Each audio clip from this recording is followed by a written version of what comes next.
down memory lane. Rock down, see those guys again. Wrokdown. Tonight we're live at Capers, and as you can obviously see, sitting next to me is the one and only Todd Hunter from Dragon. Folks, Wendy, How are you? I'm very well. Thanks for doing this interview with us. I know you've got to go on tonight. It's a great pleasure. Oh, thank you so much. Look, it's been quite a few years since we've had an opportunity to speak Yeah, to anyone from Dragon down here in Melbourne. it's been quite a few years since there even was a Dragon, actually. I know. How long have you been reformed? A couple of years ago we started again. There was a break for maybe 8 years or so after Mhm. Mark died. And there was never going to be a Dragon ever again. And then it just oozed itself out of the mud, and here we are. So what happened to make you actually decide to reform? Well, from my point of view, what happened is that I was playing at a parent-teachers thing at my kid's school, just playing bass for all these different things. And Mark Lazot was one of the other players, one other parent. And I just had, Diesel. Yeah. And I just had such a great time. I just thought, God, you idiot, this is what you do. You actually play, you're a playing musician, where I hadn't done. I got so scarred by the whole Dragon thing, and Mark, losing Mark and everything. You found the perfect other Mark. Yeah, the other Mark. Come on, stick your little head in quickly. Say hello. This is Hello. the one and only gorgeous Mark Williams. Hi, How are you doing? this is the one gorgeous Mr. Todd A Hunter. very different Mark. Yeah, very different Mark. Yeah. Did you, Mark? I'm sorry. Yep. Put your head in again. Yes.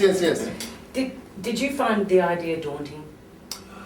Of I got a fronting call. Dragon? I got a call out of the blue from this man, and it actually felt like I'll just move over here and just join in. You might as well just stay in the shop. It actually felt quite natural thing to do. It was the perfect thing, wasn't it? Yeah, it was. There was no question about it. It was perfect timing for me, and I was waiting for a call from Todd Hunter. You were not. See, there was a thing at Mark Hunter's funeral in the cathedral at Sydney, where Mark That's did a right. version of Yeah. Are You Old Enough, which is the one we do now, which is just heart wrenching. So maybe that was way back here. Yeah, that might have stirred Stuck you. in your head. Yeah. Yeah. Okay, That's how so it happened. let's start at the beginning. You're all Kiwi boys. Kiwi boys, yeah. Yes. Where are you from? North Island, South Island? He's from up the north, Yeah. and I am from middle of the North Island. Middle North Island? Yeah. Funny thing is, my Maori side of my family are from the area. Originally from the area that he lives. That's right. So it's quite strange. Bit of magic. Bit of magic, Bit of yeah. magic, Magic, yeah. yeah, bro. So, Todd, Yeah. your mum was Fijian She is. and Dad Dad was New Zealander. New Zealander, Very much so, yeah.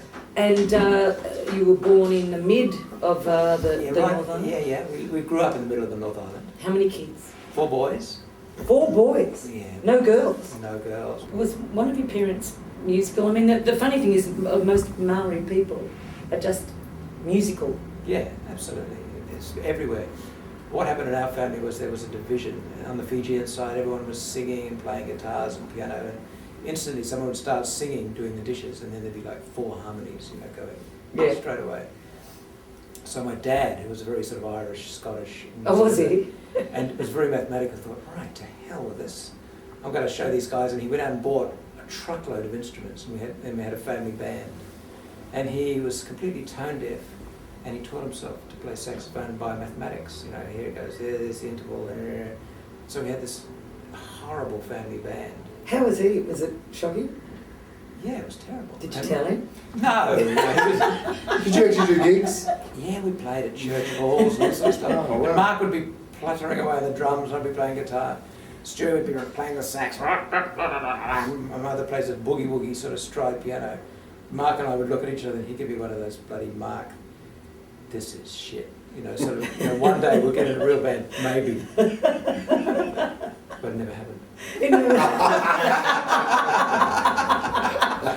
So we had to make do with Dragon. I'm leaving this one. But listen, obviously that was when you were kids. Yeah. So then you and Mark obviously realised that you had the talent. Did you start playing together, or did you do the usual? Usually brothers sort of tend to want to go off and do their own. Yeah. We went in different directions. Let me see, in 1971, I was at training college and I met a bunch of guys and we started a improvisational acid jazz band called OK Dinghy. What was it called? OK Dinghy, which is a type of boat. It's a type, okay. type of sailing boat. It's a boat that's okay. It's OK Dinghy. Okay. And we had no songs. What happened, you'd set your gear up, and as soon as you set your gear up, you'd start playing. And you'd play all the way through the night, just whatever. It was like the DJs now, there's no stops. And the crowd would sort of follow. Yeah. And we were so schizophrenic that there'd be choruses sung and all the rest of it, and you'd come back to those parts, and there was a structure to it that never happened once, never happened again. And then that actually became Dragon. So you were actually called Dragon? Well, okay, not no, really. we were called You were called OK OK Dinghy. Dinghy. We had lots of stupid names, Antipot, all sorts of things. And then you want to hear this crap? I do. This Okay. is the sort of stuff people. This is historical crap. This is the folks. stuff people like to hear, because in actual fact, all of the other stuff you can Google. Yeah, that's right. And it's been said a million times, Yeah. but no one's heard about Okay. your Well, poor father on the saxophone. Oh, yeah, that's right. He was a great guy. Okay. So the band had lots of different variations. We played at sort of, nightclubs. We played in strip clubs. We played all at the university.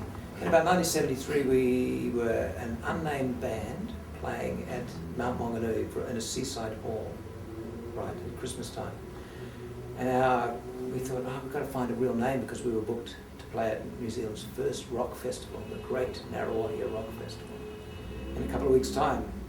So the keyboard player, who was a very cosmic guy, said, okay, we'll throw the iTunes, this was up, we played, we'll find our true name.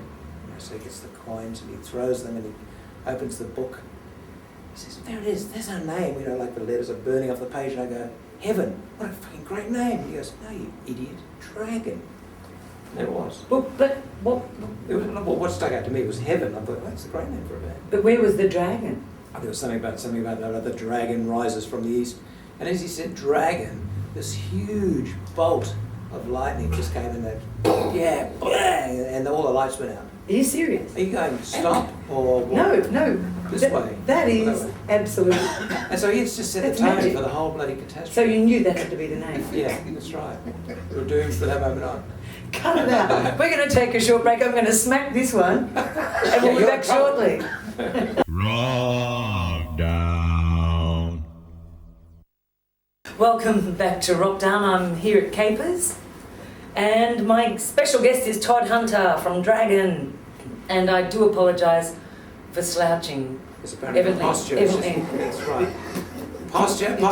Didn't look very good too. But it's a slouchy sort of Posture's everything, so is that good? Posture's, Do we look there's good? everything in you. It's Do we look slouchy, hot? nothing. Okay. You found the name Dragon. Yeah. That's where we were. That's where we were. And did you head for Australia? No. What happened is we played at the Narrawahia Rock Festival about 2 weeks later. This was before Mark was in the band. We were the second group on. The first guy on was a guy called Corbin Simpson, and he took off all his clothes and just started playing in the nude. Oh. We were all standing side of the stage, and Mark said, geez, I hope we don't have to do that. No, we didn't. Anyway, we played. It was terrible. Like, they just completely ignored us. And the keyboard player was stoned as hell and had all the lyrics, and they all blew away, and it was just like... Anyway, we had a lot of time to bitch at each other in the combi on the way home. That was our first big experience. Do you want to know how Mark joined the band? I do. Okay. We would do anything at that stage in New Zealand in order to be able to survive and to play. So we were playing at our uncle's cabaret venue, which was a huge cabaret place out in the east of Auckland. So Mark at that stage was a cabaret star. He'd left home, left school, and our uncle ran these sort of huge reception lounges.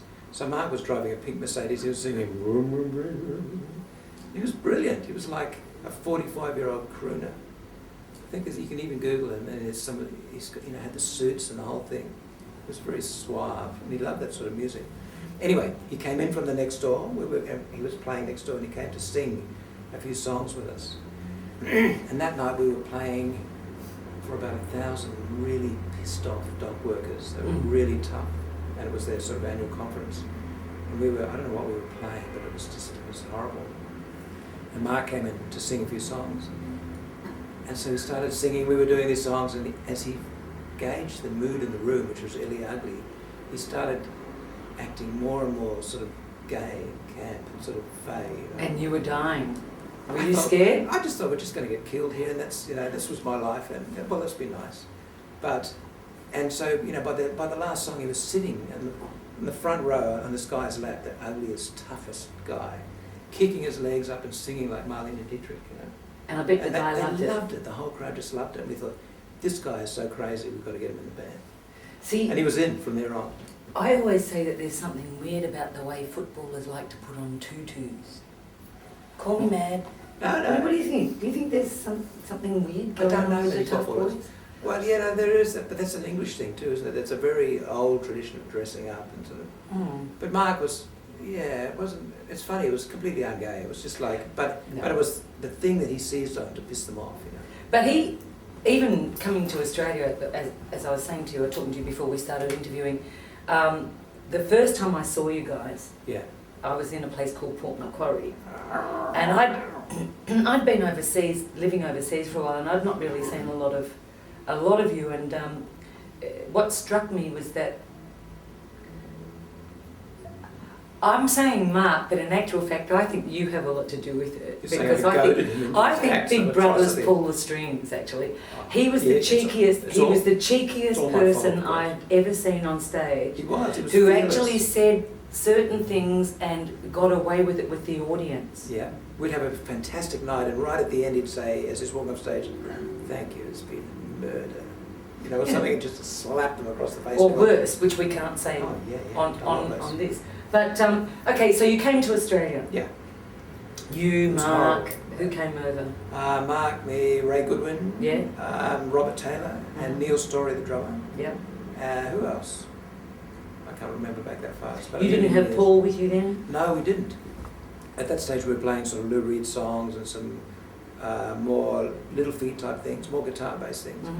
But we got here and we just realised we didn't have any songs, you know, nothing that meant anything. So we sent a telegram to Paul saying, you know, come over, fame and fortune awaits. So cheeky. But it worked. Yeah, we came over and you know, we were sitting there. It was a really rainy winter, and he had a couch in the living room, and I'd walk past, and there'd be rain running down the inside of the walls by his couch, and he'd look up from under his sleeping bag and go, fame and fortune awaits, you bastard. Some of the best songs that came out of, we'll call Australian, can we? Pop scene. Well, those were Paul's songs. They were incredible. You know? Okay, some of the best, well-structured songs that I've ever heard, performed by a band that was so comfortable in its own skin. Yes, we definitely had a lot of fuck you attitude. Absolutely. But that's all we had. And getting back to this other thing was the fact that Mark seemed to always be putting it up somewhere. Yes, But I've got a feeling that you quite liked him doing that, and didn't tell me. You said that it was screamingly funny. For a long time. Was it he who said it, or someone else that said that you were Machiavellian? Mark said that. So what was the story? I denied it. Of course you did. You're a big brother. Look, a lot of the time I was patching up. Excuse me, folks. I was patching up the stuff that he was doing. You know, for instance, someone would come up to him and say, I've got all your records, I love your lyrics, it means so much to me, your band means so much to me, on and on and on. And Mark would say, shave off that fucking ugly moustache, man. And the guy, you could just see his whole personality just shredding, you know, mulching down, and Mark would be gone. I go, okay, look at him like this. Yes, but before you said it, I reckon you probably did this. You probably just turned around and went, the moustache. No, look, it was mortifying. Yeah, okay. On one side I was laughing like a train. On the other, you could... You were trying to patch it up. Yeah. But God, it was very funny. It was but incredible. he was a very naughty boy. But But no, okay, in any situation he would press whatever button he instinctively went for. I'll never forget one night we played on a New Year's Eve in front of a crowd of maybe 1,000 bikies on the back of a truck. And all the bands we were playing with were terrified. And we get out on stage and Mark says, which one of you pussies wants the first scrap? And we should have just got killed, Yes. But how did you get out of it? Yeah, no, it was they knew that he was with them somehow. That was the whole charm of it, wasn't it? Yes, and it was a joke back on the band. Okay, so let's take a break, and then what I'd like to do is talk about Dragon split up, and you... Many times. Yes, but then you also had your own career, writing, doing... Anything I could, yeah. Movies, TV shows. Yeah. Okay, we'll take a short break and be back soon. Wrokdown. Welcome back to Wrokdown. I'm with Todd Hunter. Todd, I think we were about up to the part where Dragon split up. For the first time? Well, I don't know. How many times? Lots of times. Every decade the band reforms and splits. But you did find other things to do, and you started writing for television and film? Yeah, well, Dragon reformed again in the 80s. We had Rain and Speak No Evil and those songs. And then broke up at the end of the 80s. And at that stage I started doing TV shows and films. Yeah. Wrote a song called Age of Reason. Made a lot of money from that. John Farnham? Bought a place in the country. Age of Reason? And that was Good just that simple. How Lived in the song, the house of the song. But somewhere along the line, during all of this time too, of course, as everybody knows, that Mark became very ill. He did. In the late 90s, in 97, 98. Mm-hmm. Yep. And we lost him in 98, July 98, which is now-ish, 10 years ago. 10 years ago. Yep. So with this whole Hall of Fame thing of getting, incalculated into the Hall of Fame, he would have loved that.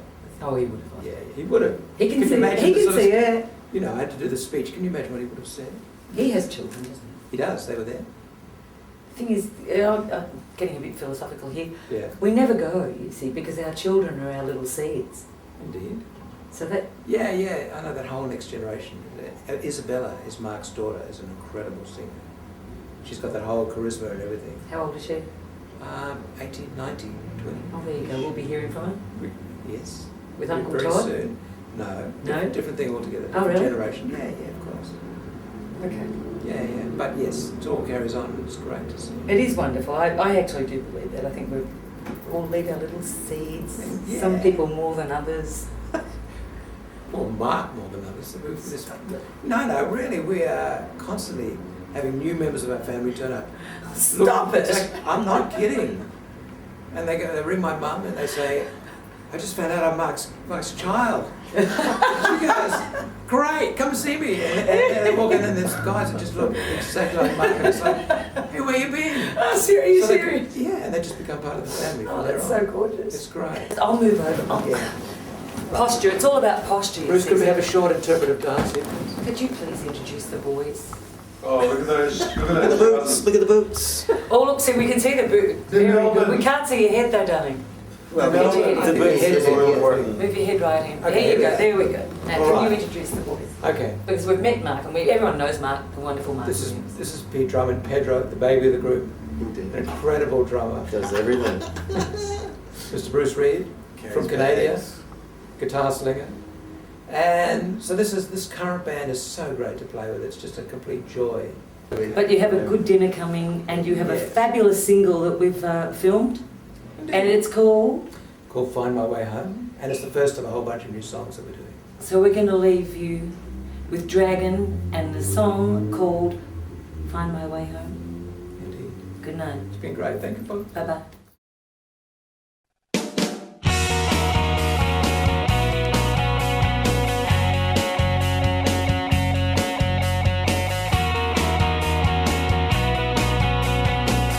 When I first saw you and held you in my arms, there was a kind of light around you. You were golden, you were divine, you were flesh and blood, you were mine.